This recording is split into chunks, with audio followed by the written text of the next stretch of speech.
Hey, what's going on? This is Osazee, your success coach.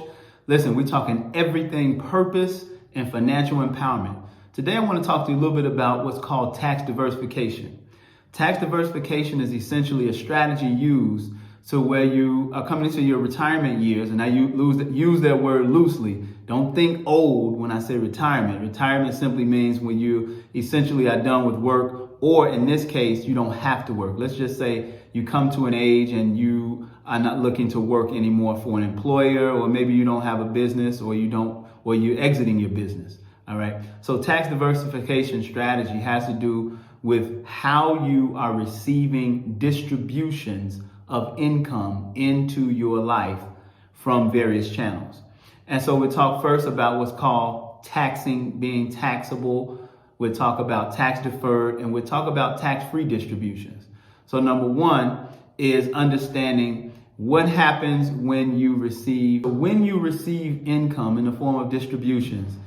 You're going to be 1099. So you can be 1099 now, 1099 later, or 1099 never. All right, I like 1099 never. So when we talk about 1099 is essentially a form of reporting to the IRS about money or distributions that you have received that are not from your employer. All right. So you did a job somewhere, somebody paid you.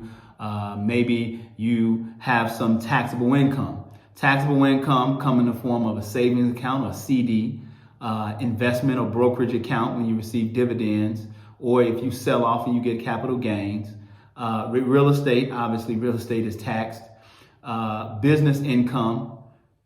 And so now we talk about tax deferred. Tax deferred then are vehicles such as annuities, qualified employee sponsored accounts like 401k, 403b, or 457 plans, annuities, and traditional IRAs. Those are tax deferred. That means you put the money in, it grows tax deferred, essentially tax free. But then when you begin to pull it out in a distribution, there's going to be a taxation. It's going to cause a taxable event. And then the next and last is what's called 1099 never, meaning tax-free growth, tax-free distributions to you. And those come in the form of the Roth IRA, but it's qualifying factors that are involved. You have to have that Roth open for at least 5. As I was explaining, you have to have that Roth open for at least 5 years in order to pull that money as a tax-free distribution.